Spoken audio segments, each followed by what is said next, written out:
Ciao a tutti! Benvenuto on The Beat, the podcast that uncovers full frontal male nudity in cinema. My name is Laura, and I am joined by my upstairs roommate, Ryan. See, we were watching the film, and this man is way too polite. He's way too nice. Way Yes. too nice. And it reminded me of you. We had a conversation the other night, and I was like, I wouldn't be surprised if I came home from work and you're just like, Ryan, just so you're aware, this man is Gregory, and he's going to be staying in the other room because I was too polite to tell him to fuck off. He signed a non-negotiable, non-renewable year lease on that one room. We have a lawyer now, Ryan. And that lawyer has spoken to his lawyer, and it's basically non-negotiable. They can also go to extend it, and we're probably going to have to say yes. I don't know why I opened this in Italian when the film is in English, but it's set in Italy. Not that you see any of it. It's set in Italy, directed by a legendary Italian filmmaker. But yeah, I mean, it's Burt Lancaster. Hold on. What are we even doing here? You hush. This is my part. You be quiet right now. We are talking today about the 1974 drama Conversation Piece, directed by Luchino Visconti. Yeah. Starring Burt Lancaster, Helmut Berger, Silvana Mangiano, Claudia Marsani, and Stefano Patrizzi. Yeah. The synopsis of this film that I pulled from Letterboxd is a bit of a word salad, so forgive. But you understand why the film is in English, though. Like, you understand why. Of course. Okay. I watched it. Mm-hmm. I've seen this motion picture. Because there's plenty of Italian films that are in English. Like, tons of them. Yes. To try and break the barrier of the mainstream. So they just hit a much wider audience if they're not completely in Italian. We will talk a little bit more about that in a moment. I have something to say about it, but I will give you the synopsis of Conversation Piece, which is: a retired professor of American origin lives a solitary life in a luxurious palazzo in Rome. He is confronted by a vulgar Italian marchesa and her lover, her daughter, and her daughter's boyfriend, and forced to rent to them an apartment on the upper floor of his palazzo. Forced. From this point on, his quiet routine is turned into chaos by his tenants' machinations, and everybody's life takes an unexpected but inevitable turn. Weird. But here's the problem. Like, he says yes. He does. It's like they force him. But the thing is like, it's not force in the way of like, well, I've got a gun. I'm going to fucking pop you in the head if you don't sign this lease. They're just so incredibly pushy and annoying. Like, there's a cordiality to the whole thing where it's just kind of like, well, this is irritating, and to try and limit the irritation in this moment, I will just say yes to this quite bombastic, ridiculous notion. It just, to me, I'm like, I was questioning it the entire time. But you know what's weird about it is that makes it so incredibly interesting for it's just like you don't understand it. But I think there's a lot more to it than him just being like, well, no, I want to be on my own. It's like, does he want to be on his own? Correct. Yeah, you know? It's an interesting dichotomy, because it could have turned into a wacky, zany comedy. It could have also turned into a horror film. I feel like I've seen this horror film before, where you have uninvited guests and you can't get rid of them. It has a weird anxiety about it. Yeah, it is stressful. Where you're kind of like, because this is where, well, yeah, there's horror movies based off this concept. But this is kind of scarier because it is set more real world, where it's like bad neighbors. And I don't know if we've all kind of gone through like a bad neighbor. We're very lucky in our neighborhood. We don't really have like bad neighbors. Like, everyone minds their own business basically.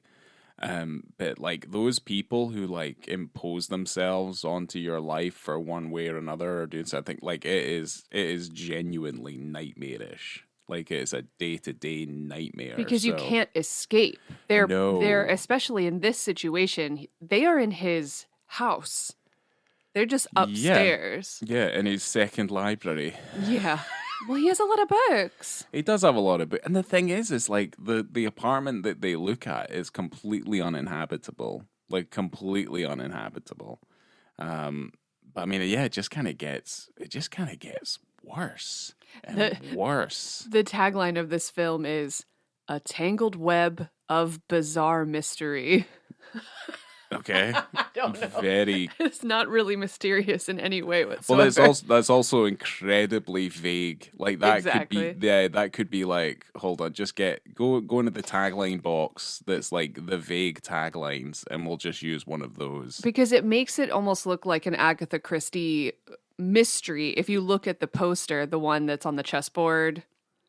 You've seen the poster for the film. Anyway, their heads are on chess pieces. It's like well, he did Death in Venice as well, this guy. Well, then that makes sense. But yeah. But having that tagline on that makes it look as though they're each playing this little game back and forth, like which I mean, potentially. Like, a detective's going to come in like a Hercule Poirot. He's going to come in and be like, we got to solve a murder. Right, but we don't even get to that point. No, I think it's more that there's not like really a because there's a lot of like familial, like internal politics going on that he just kind of gets embroiled with, and they talk to him. Well, he sticks his nose into their business. He does, a lot. But he also gets embroiled in it because it is forced upon him to a certain degree, where he has to contend with these people. Certainly, the mother, she's the fucking worst.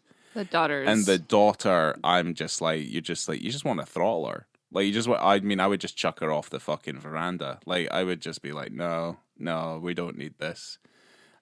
They're all quite disgusting individuals. You have a lot of sympathy for the man, but I also, I limit that sympathy because he's just way too polite. It is interesting because you cannot have all of your eggs in one person's basket because not everyone is good and not everyone is bad. No. But before we dive too deep, I want you to give us a little bit of background on Visconti, our director, which is this is his penultimate film. Pretty much, yeah, because we'll find out why he died in a second. But, oh my gosh. Yeah. Oh no.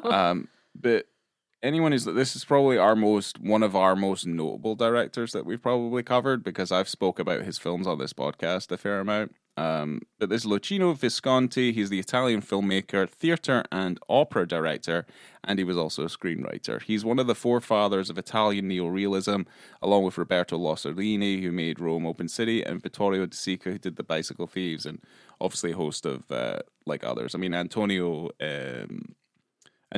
is also involved in that. Michelangelo Antonioni, who did Blow Up. Are you just talking about a group of Italian best friends?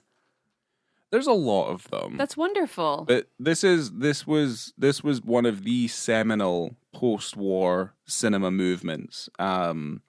And it's also referred to by many critics as the golden age of Italian cinema, and I would happen to agree as well.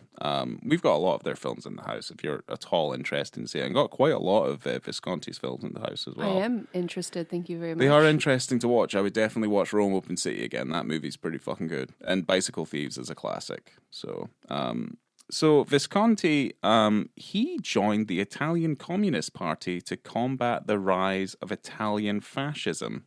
In April 1944, he was a resistance fighter and he was almost sentenced to death by firing squad. Ooh. But there was an intervention. There's several different names. I didn't think the story was that interesting that I was like, here's a bunch of names of people you have no idea who they are. Okay. But it's maybe my ignorance that's also coming into play there. But yes, he almost died. So he was a seminal filmmaker during the 1940s and into the 50s. But Visconti smoked at least 120 cigarettes a day. Ew. Yeah. How do you have time? Well, that contributed because he was Italian. He's European. He's quite thin. Cosmopolitan. And he was an open homosexual. He made no qualms about the fact that he was in love with men. Good for him. But yeah, certainly the cigarettes probably didn't help towards his health, and he did pass away in the think it was the 1970s. But yeah, let's look at some of his films. Yeah, 2 years after this film. Yeah. Was released. So not an extensive filmography, but honestly, quite good. Starts in 1943 with Obsession. 1948 was La Terra Trema. Bellissima came in 1951. Senso came in 1954. I kind of opted to use the English titles than the Italian ones because I feel like our audience is mostly English, so they'll be a little bit more recognizable in their English titles. Le Notti Bianchi, Bianchi. Oh no, hold on, Bianchi. That's probably correct. Anyway, 1957. I did this abbreviated version because I wanted to say it this way, but Rocco and His Bros, which is obviously not what it's meant to be. It's meant to be Rocco and His Brothers from 1961. The Leopard from 1963, very famous film. Sandra from 65. The Stranger from 67. The Damned from 69.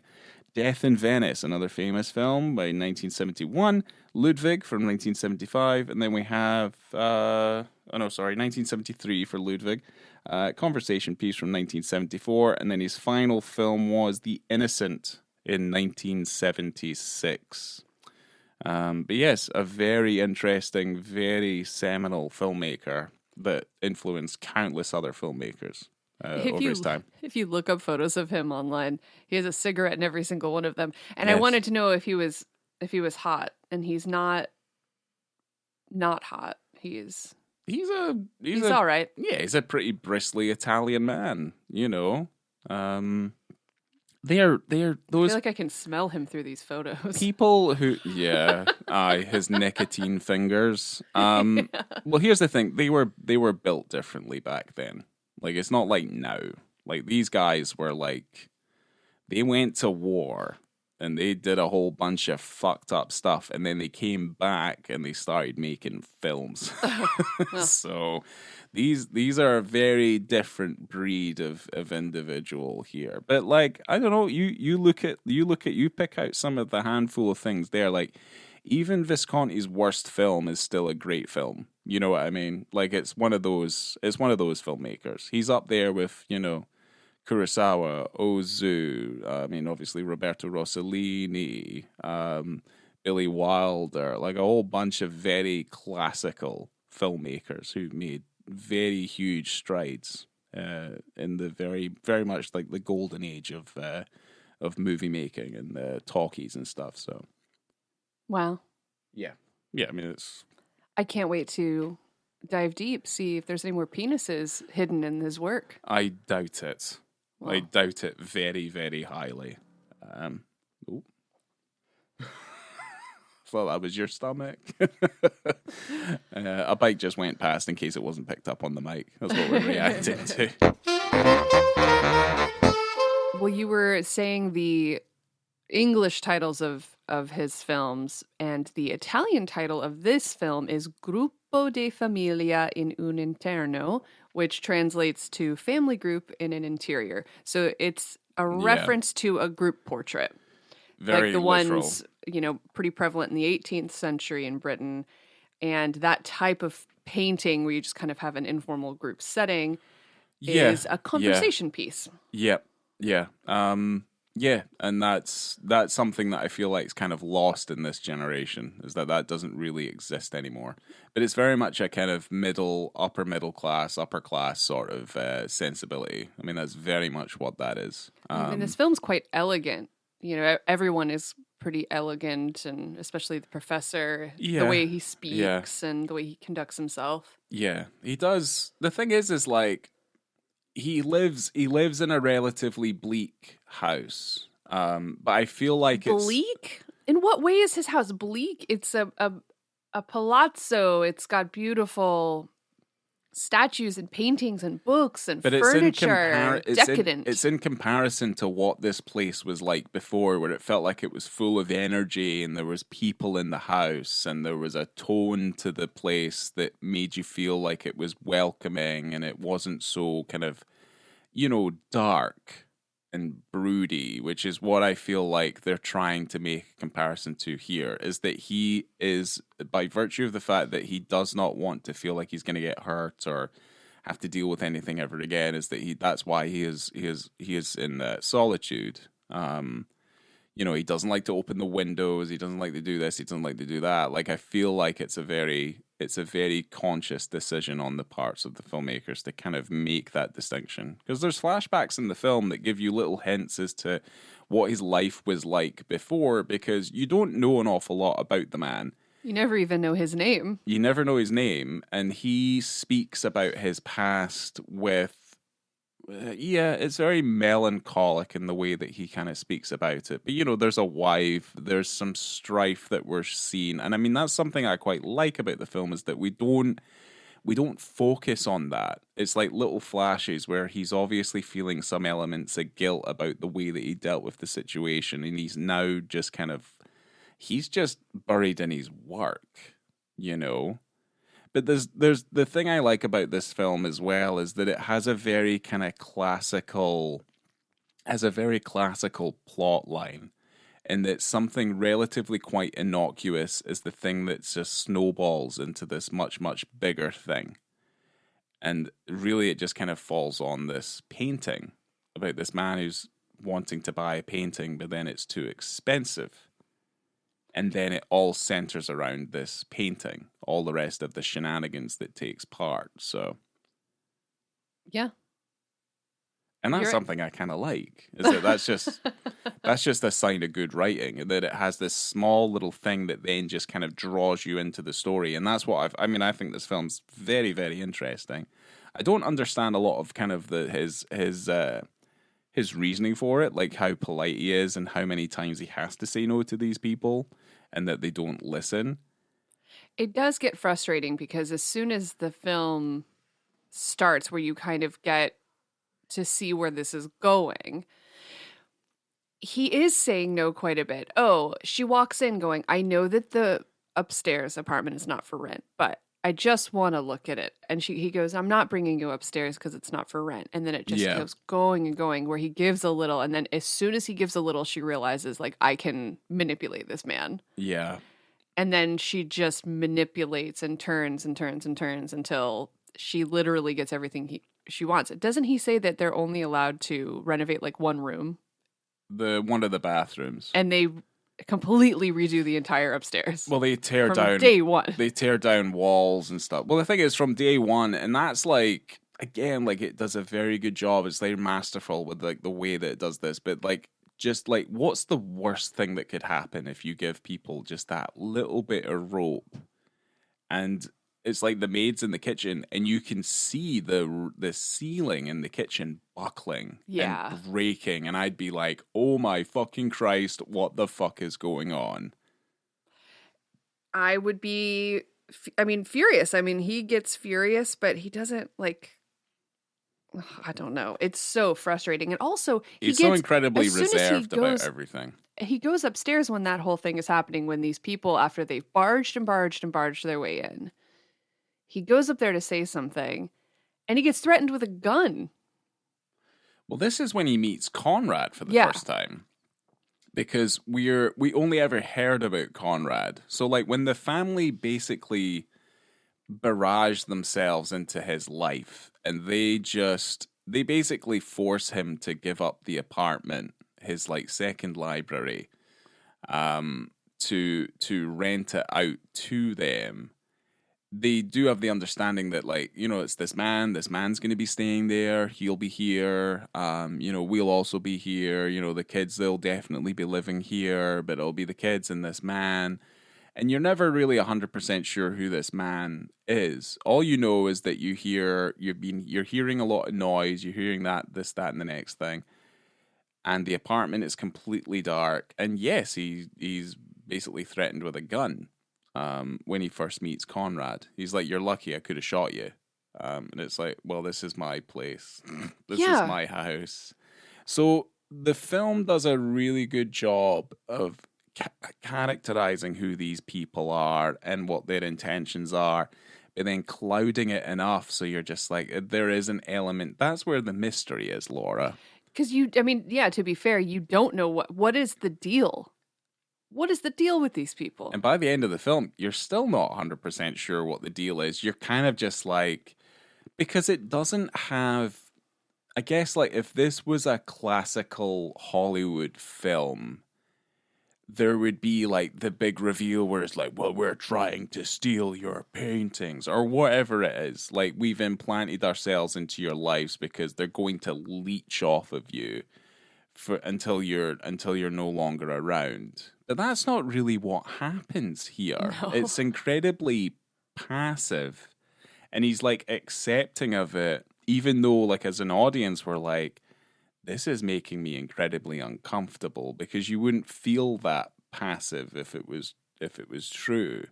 But by him being kind of accepting of this, it puts you a little bit on the edge of your seat. Yeah, it's so... They allude to, he doesn't have enough money to get this painting originally, right? And so you're thinking maybe he will give up the apartment because he needs the money. But it's like he doesn't really... I don't know if it's that he didn't have the money. I think it was that he's like, I'm not paying that much for that. Right. I think that's too much. And but I still think that could be maybe like a little bit of a, maybe he doesn't have the money. I mean, potentially. I just think it's like he's like, well, no, he's like, doesn't want to be swindled. But then the thing is that the daughter does confirm that. They were that he was. They were like, well, yeah, they were upselling it because they knew what you liked. And that's what they were doing. And they were like, well, we didn't agree with that. So, but again, like, they use the painting as an element of bribery. So it's like this thing that you wanted that you didn't want to pay so much for. We've now bought it and we're using it as a deposit on the apartment upstairs that you were not wanting to rent us anyway. It's so insane. It's crazy. I'd go, get out. Enjoy your painting, weirdo. You would. And then his attorney that comes by who's like, hey, you said you weren't going to renovate that upstairs for your library until next year. That. Yeah, I really don't and he really pushes him into it as well. He does. There's a lot of manipulation going on, and I think like one of the biggest things is that the lawyer's also in on the manipulation for some reason. I don't really understand why. But the thing is that because we don't really understand why, it just makes it instantly quite gripping, or at least to me it does. I'm just fascinated by it. I'm like, how the fuck is he allowing this to go on and on and on? But as the film goes on, you're like, well, he likes to be alone, and he is alone.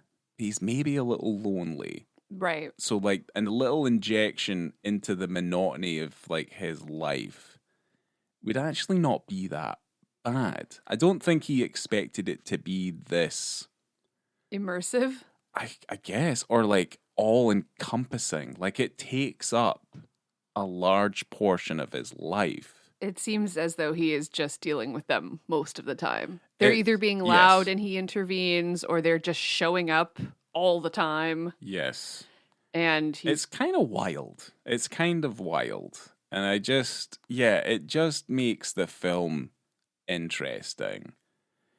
And it just has a classical cinema aspect of it. I think obviously the thing about it as well is that the minute Conrad shows up, I mean, it's, the C word's getting thrown about like crazy. Like he's calling the mother a cunt, like all this sort of thing. And Do you know what's funny is that in the original British release of this film, they edited out cunt, which is hilarious because that is the favorite word of that entire island. Of the nation. Yeah. We love it so much that we made it endearing. Yeah, exactly. Yeah, anywhere else. So it's funny to me that in that version, they go, oh, we have to censor that word. It's because it's being used in the harshest way possible. He's like referring to a woman with the worst word that has ever been uttered out of anyone's lips to describe a woman. I mean, that's basically what that is. But that's the thing, like what you kind of get, because Conrad's he's a very interesting character, and that he is the only person that the professor kind of warms up to. He's kind of forced to warm up to, well, the mother's kind of cold and calculating, and he can see that. The daughter's very kind of frank and honest to the point where it's irritating.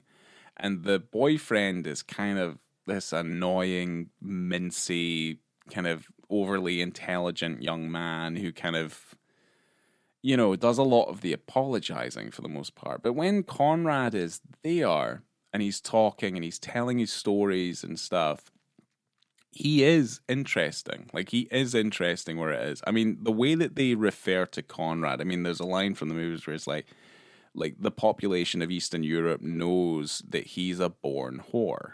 So, like, he's just kind of going across the world, and he's kind of like, I mean, the thing is like, he's an enigmatic character.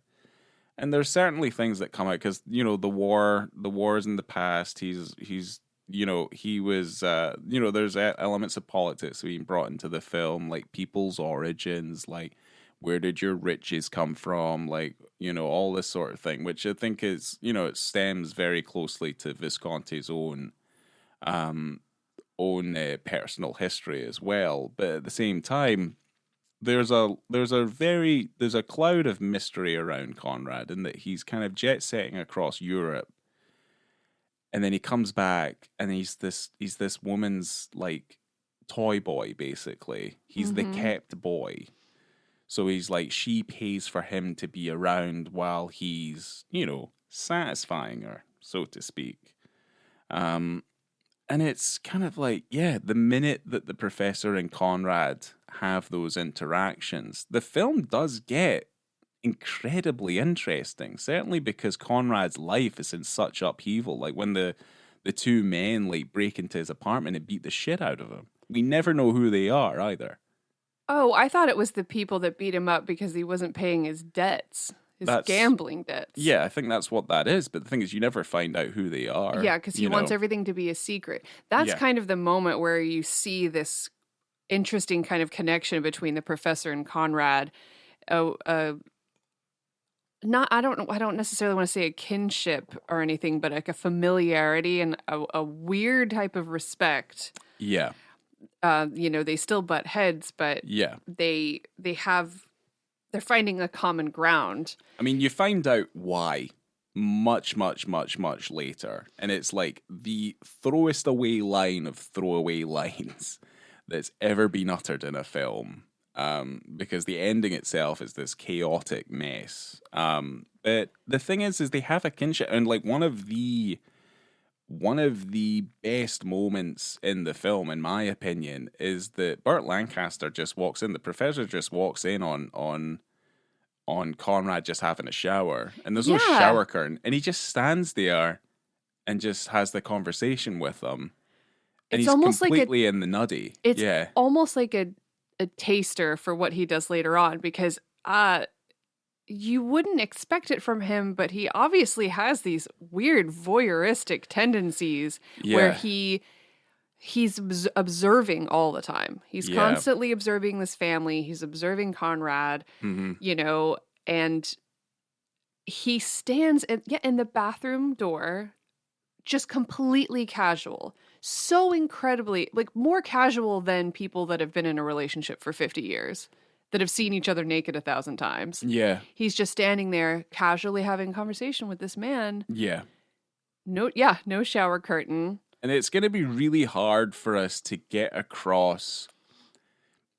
It's not the tone of the film, but it's the way that it's pieced together. Because every time I looked at the time clock when we were watching the movie, you know, it's like only a couple of minutes had passed, but so much had happened in a couple of minutes that you're just kind of like, it's very difficult to catch up, to the point where it's just like, I don't want to kind of over explain anything either, because I think the film is as good as like an experience to watch, as a good, like, you know, a good, it would make a fantastic theater piece, I think, and it probably is. Oh yeah, because it's just there's two sets, really. That's all it is. It's all you never see the streets.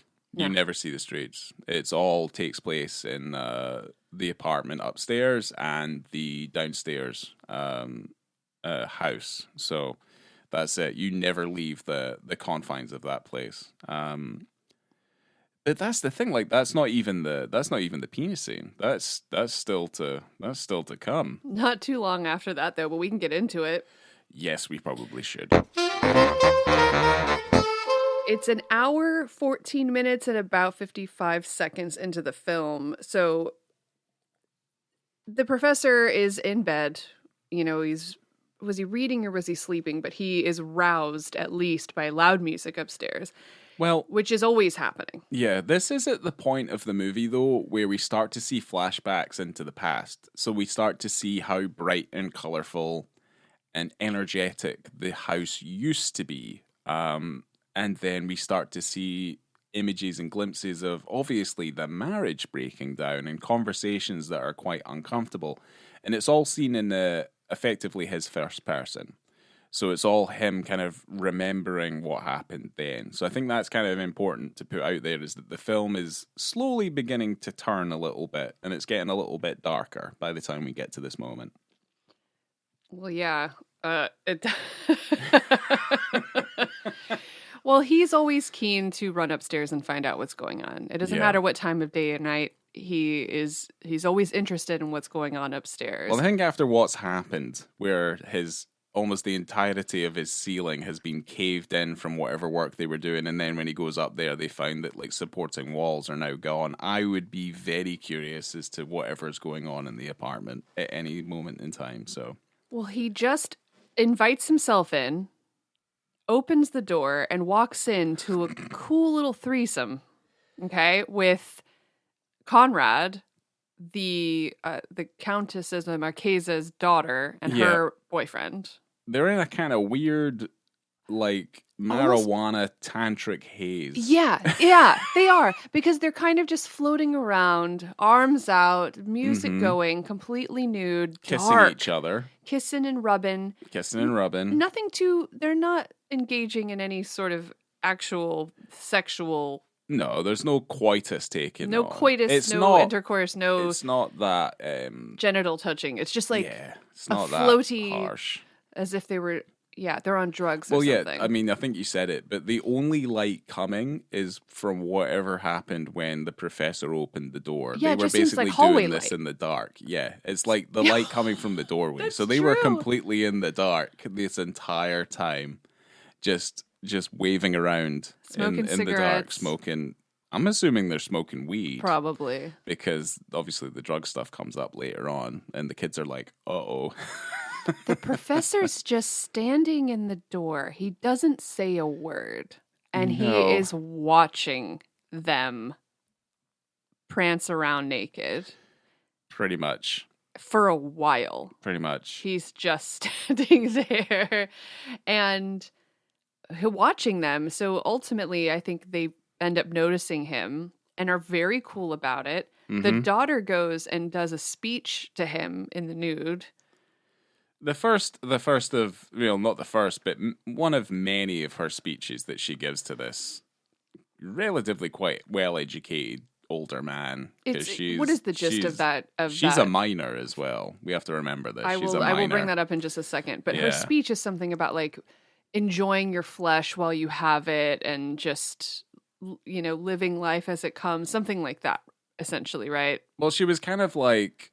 Well, that's the thing. She was like guilting him into, like in his past. It's like, have you not done anything like this? And it's like, that makes me sad because, your best years are behind you and all this sort of thing. Like very, very kind of just like, well, fuck. It's like, well, you've not danced naked in the dark with some weed. Well, he also doesn't help that situation because he's constantly saying, I'm old. I'm an old man. As if just... Yeah. Just crawling into his grave. Yeah. Even though he's not that old. Well, he's waiting to just travel. He just wants to get back into his rock and then that's it. Because even the books and stuff that he reads very much lament on the fact that, like, these are stories about people who are eventually going to die.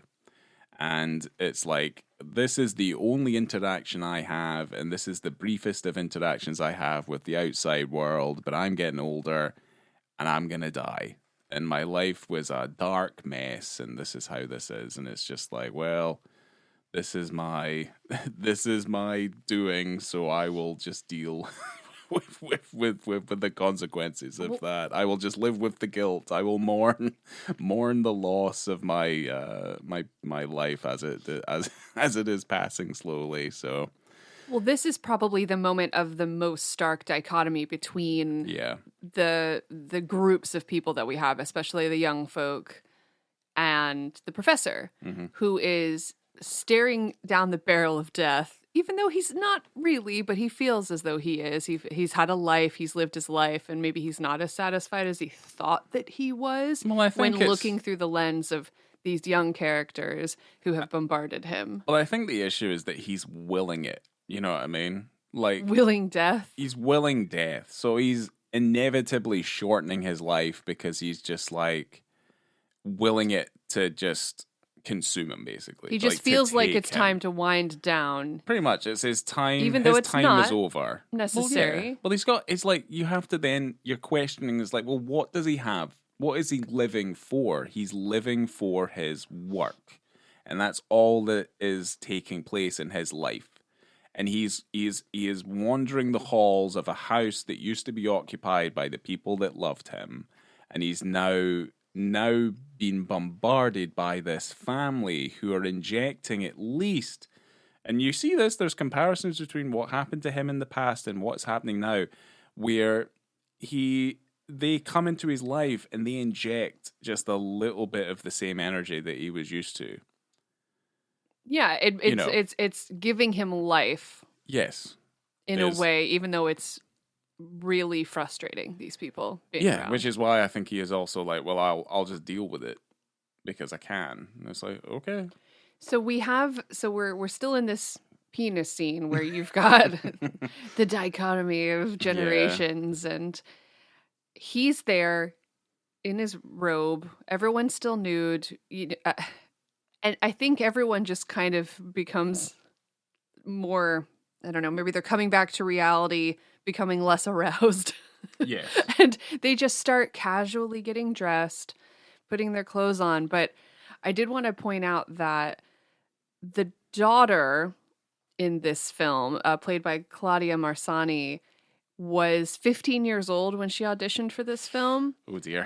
And That's young. Photos of her without a blouse were published, and the director was asked about it, and he replied, well, I made the girl take off her blouse because she has to do a nude scene in the film, and I wanted to make sure she was beautiful undressed.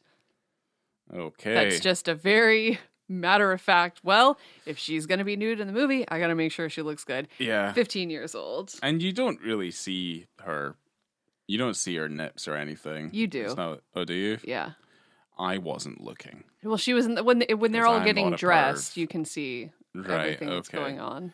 Well, it's Conrad's penis that we see, and it's in the wide shot, and he's directly in the light, and he just turns, and you see it, and it's there for a while. And it just solidified, because for us at least, like that, at least it's a brave moment in a film that's from the 70s anyway, by this filmmaker, because I felt like it was relatively quite brave for the amount of swearing that came out of this as well. Yeah. But the thing is that it's an interesting, it's a weird scene, but I do think it's quite effective. It's interesting because you do kind of have like, it builds and builds and builds. You know, weird stuff is going on upstairs. You know that they have a different lease on life and different, it's a generational differences where, it's like they're more free and they show their, I don't know, their love or their lust or whatever in a different way. Like he's from such a different time. And so for him to come upstairs and see these people that he's been hanging out with totally nude, doing things that he's never even conceived of in his life. No. This is a man who had a secret room from like the Second World War for when they were like protecting the Jews and things like that. Like he still had that secret room in his library that he was using. Yeah. Very different contrasts to these people's lives that he is just observing and witnessing, making comparisons to his own life, and just seeing this man, right in front of him, completely nude and incredibly comfortable in his own skin, and just seeing how comfortable this man is and these young people compared to how he is personally feeling. Yeah. is really interesting. Like, That's it's another stark, interesting difference between the two groups of people. Well, that's the thing. I don't think he had an issue with seeing Conrad naked because he'd already seen him in the shower at this point. No, of course not. But it's just seeing the situation. It's the whole thing that he's witnessing that I think is obviously this like the stark contrast. Because when he walked into the bathroom and saw him showering, he knew what he was going to see.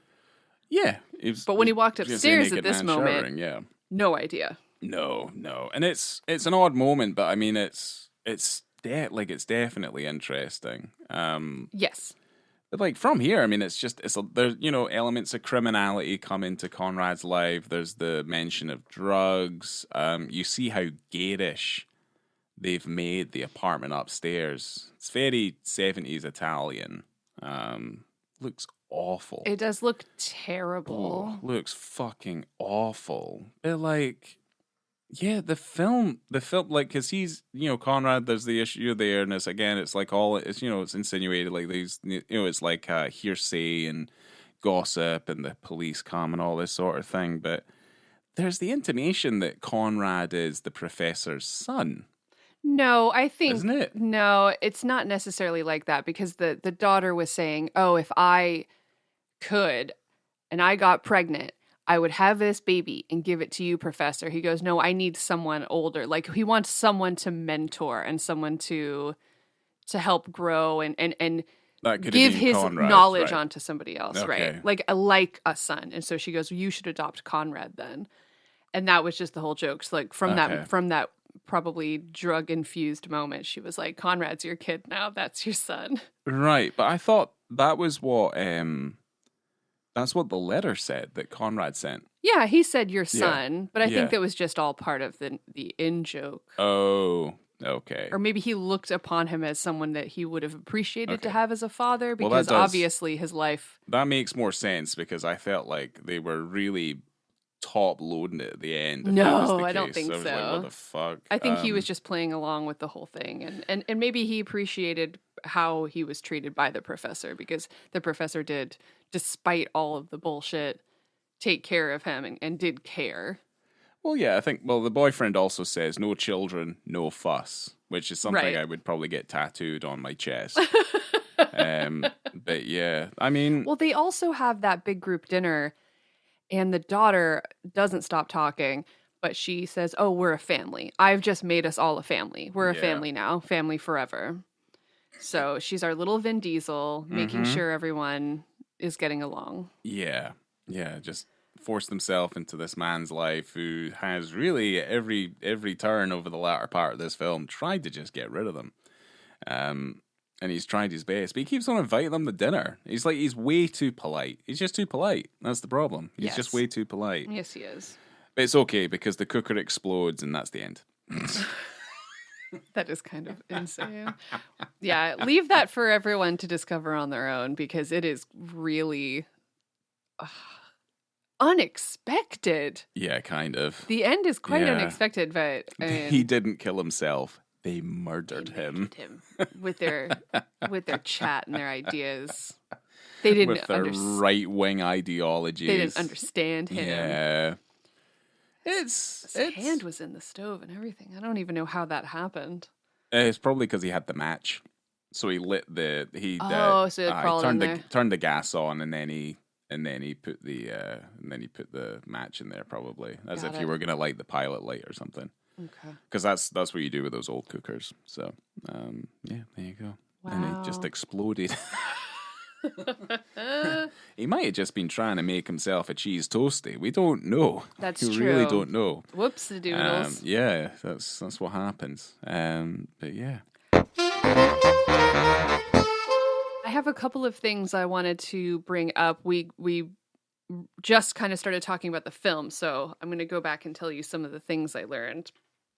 Or if you're ready. Yeah. If you're willing, because we did get to the end of the movie. I'm definitely willing. Okay, great. Okay. When this film was screened at the 1975 New York Film Festival, it was in English because it was shot in English. But there's another version in Italian with English subtitles. So this confused critics who thought the film was going to be filmed in Italian, which it often is the case with Italian films. that have international cast, but this was not. It was filmed in English. And at least some of the actors in each version, the Italian or the French or the English version, are dubbed by other actors for like the post-synchronized soundtrack, which you can see that.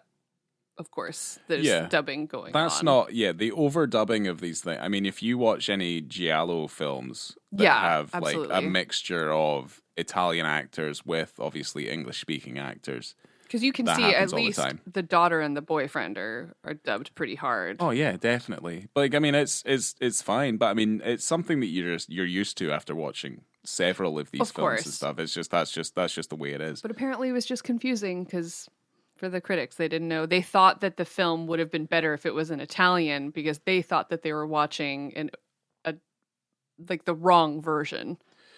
Yes, I see. So, well, back then, because it's different now, obviously, because you can see these films in like collections and like how these in the streaming platforms, all that sort of thing. So you can see a pattern from films of this time, because certainly, I mean, you notice it in Suspiria, I notice it in The Beyond, a bunch of those kinds of movies, Zombie as well, like that Zombie Flesh Eaters movies, like they're like that. I know I'm just picking I'm picking horror films basically, but like that's how they did it, was so that they could get those films into cinemas to bigger audiences, and so that they had to kind of be in English. This was kind of back in a time where people were a little prudish to subtitles in the cinema because we already know Americans have trouble reading. Oh, shush. But the thing is that it makes sense to me. Of course. Sense. The main character of the professor was based on an art critic and scholar named Mario Praz, and the English film title, which is obviously Conversation Pieces, is a nod to his book, Mario Praz's book called Conversation Pieces, a survey of the informal group portrait in Europe and America. Okay. And it's funny because the situation that's described in this film actually happened to Mario Praz a few months after the movie was released. So like, it's just this weird entanglement of like, oh, we're going to base it on you. Oh, and we're going to do a nod to your book. But it actually happened to him, but post film release, where he had like just an uninvited group of people that ended up like not wanting to leave. Yeah. I mean, now we just call them squatters, and unfortunately there's such a thing as squatters' rights that you can't just go in there and, burn them, set them on fire. The role of the Countess Bramante was actually offered to Audrey Hepburn before Silvana Mangiano was cast. Don't know if that would have worked. Just putting it out there. Her eyebrows probably aren't thin enough to have played. There's plenty of things they could have done with the makeup and things, but it's like Audrey Hepburn doesn't really have that harsh looking a face. She seems quite soft. Well, Silvana Mangiano was a heartthrob sex symbol. Yeah, but she's got she's smoldering. Yeah. Like that's the thing. Audrey Hepburn's very attractive, but I wouldn't say she's smoldering. She was kind of like the she was like the timid one next door. That's what I kind of always saw Audrey Hepburn as. I could see that for sure. She's great in The Children's Hour. If you ever want to see that, like that's a fantastic film. You should watch The Children's Hour with Audrey Hepburn. It's probably her best film. Okay. Yes. The story behind Conversation Piece has been considered an allegory of the personal relationship between Helmut Berger and Visconti. Okay. They've had worked together quite a few times. He's in Ludwig and stuff, so like of the older and the younger. And Helmut Berger has mentioned this film as his favorite that he's done in the past. It's good. Yeah. Yeah, it's a good film. And also on a list of favorite films, Akira Kurosawa listed this as one of his top 100 films. Not surprised. And it's at number 68, just above Godfather 2. There you go. Nice. Well, I don't know. It's got a lot of It's got a lot like that staging, the way things are blocked out and stuff like that. Like there's some shots in it where you're like, ooh, that's good. Like they did a good job with that one. Yeah, no, I can understand that. You can watch that and then they're like, yeah, I mean, there's also High and Low. You should watch High and Low because High and Low is the it's very, very similar to this. Okay. And just it's like it all kind of sets. It's just like drama in apartments, basically, just directed and filmed just very, very well. If anyone is listening, I'm sure they making notes on all the films that you are recommending that we watch. It's going to be a long list, and we're going to be very busy this week watching films. And I think if you don't have anything else you want to add, why don't we get into our ratings? Yeah, let's do that. I'm going to start. I don't think I liked this film as much as you did. Okay. But we're going to see. So I gave it, the film itself, a 3. It's a chatty film. It's not overly verbose, but it is very, very chatty. Like you were saying before, Ryan, that... I mean, that's what films were for the most part back then. But it's one of those where you can't really take a break because you're going to miss something. Yeah. Because everything that's said means something going forward. And there's a lot of stuff that I missed, and I went back and watched some of it, but you do tend to miss a thing or two if you're not, if you look at your phone or if you go to the toilet, you gotta pause it. You gotta pay attention. That's the thing. It's like... Not that you're gonna miss like the overarching themes. It's quite obvious what's going on. You're not gonna not know what's happening if you miss a couple of lines. No. But it is quite a chatty film. You're in 2 apartments. You're not going outside at all, but it doesn't feel claustrophobic. Well, the issue is that a film like this made today might be, to like a standard audience, be a little boring. I think that's what the problem is now. I don't think it's boring. It's not boring at all. I think to an audience today it would probably be boring because it's got a very classical sensibility, I like it. I like the themes that it explores. You've got the old, the new, generational gaps that you're dealing with, and Burt Lancaster is really the standout in this whole thing. He carries this entire thing. Yeah. Solely on his facial expressions. There's a lot of very good subtext work in this. Like his face tells you everything you need to know throughout the entire film. It's really quite incredible to watch. Everyone else is good. Helmut Berger is good as well, but he's no Burt Lancaster. He's incredible. Well, no, Burt Lancaster's just like, he's a towering behemoth of a man. So, and I gave in terms of visibility and context on that penis scene. Oh shoot. Let's just give it a 3. It maybe could get a 3.5, but it's a really important scene for the film. And the visibility is not amazing, but I think that it's really important it's the most stark contrast between the 2 groups of people at that point. And I think that it really lends itself to that theme of the separation between the old and the new, and I think it's great. Yeah, because I'll second that so that I don't end up repeating myself for the scene. Because I'd probably give it a 3 as well. Okay. And it is the most revelatory. I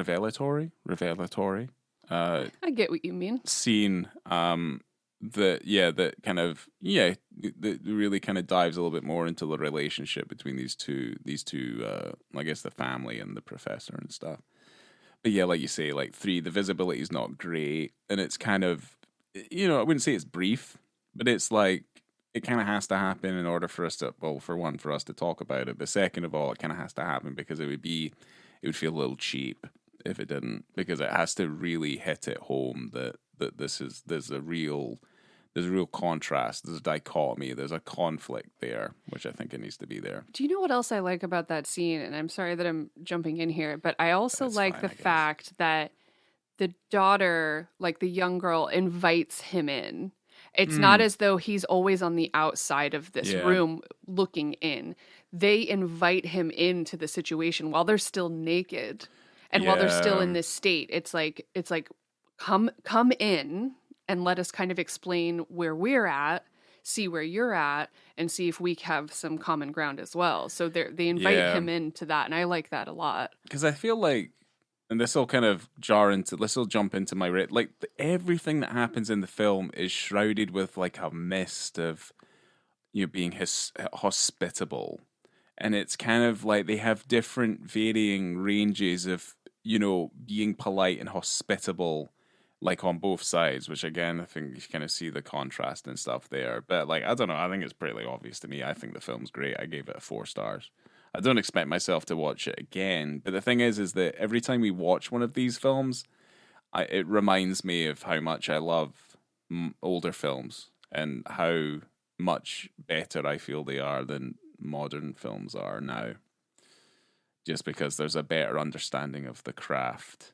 And this was just, to me, it's just so much more interesting. So the other most recent film you've watched would be Captain America, right?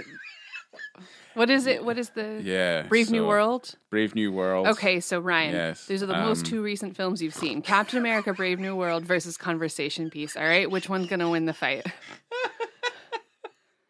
I mean, based on filmmaking technique and storytelling. Brave New World had the MAGA Hulk in it, and he was running around breaking shit. And that film's fucking terrible. That film's fucking awful. You think you're going to watch MAGA Hulk for at least 45 minutes to an hour of the film, and you get it for maybe I'm going to put it out there. 90 seconds. Everything you see in the trailer is what's in the film. Yep, that's the full extent of Red Hulk. That is it. And he just turns himself in. He just turns himself in, and he's in a cage for the rest of the movie, and you're like... We shouldn't say that. What the fuck was that? Who cares? Like, who cares? Because, like, what was the end credit scene like? It was, there's something going to happen. He is going to come. There is going to be bad stuff. Cut to black. You're like, fuck off. Fucking Marvel needs to just put itself in the bin. Like, just pick itself up, go to the fucking waste trash can, and just put yourself in it and close the door and lock it up and throw it in the fucking ocean. You have fucked up royal.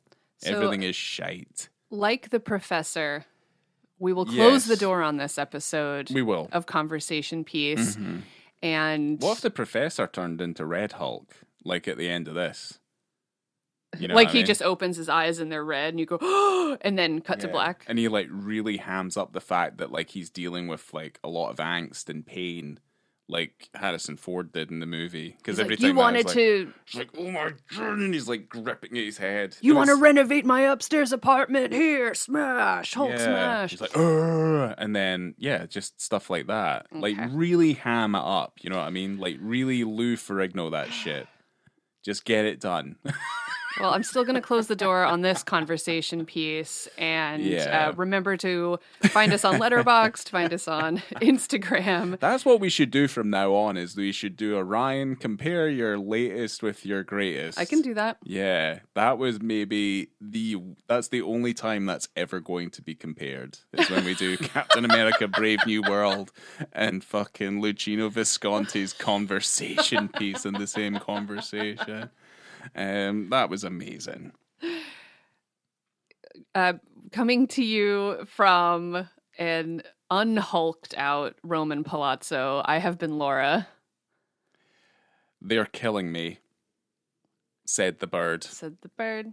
Although, here's the thing, I'm going to put this on at the end, this is fine, but I did like the point where you can hear the bird going, they're killing me, they're killing me, they're killing me, and then that was like, that drew into the flashback where you could hear the maid going, Delele.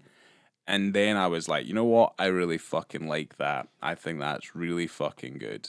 I think that was a very clever piece of filmmaking right there. Giving someone an animal as a gift is a horrible idea. Because technique, they kind of faded it into one another. I thought it was really clever. You're right. Anyway, you're killing me with this. Ciao. Ciao, ciao, ciao.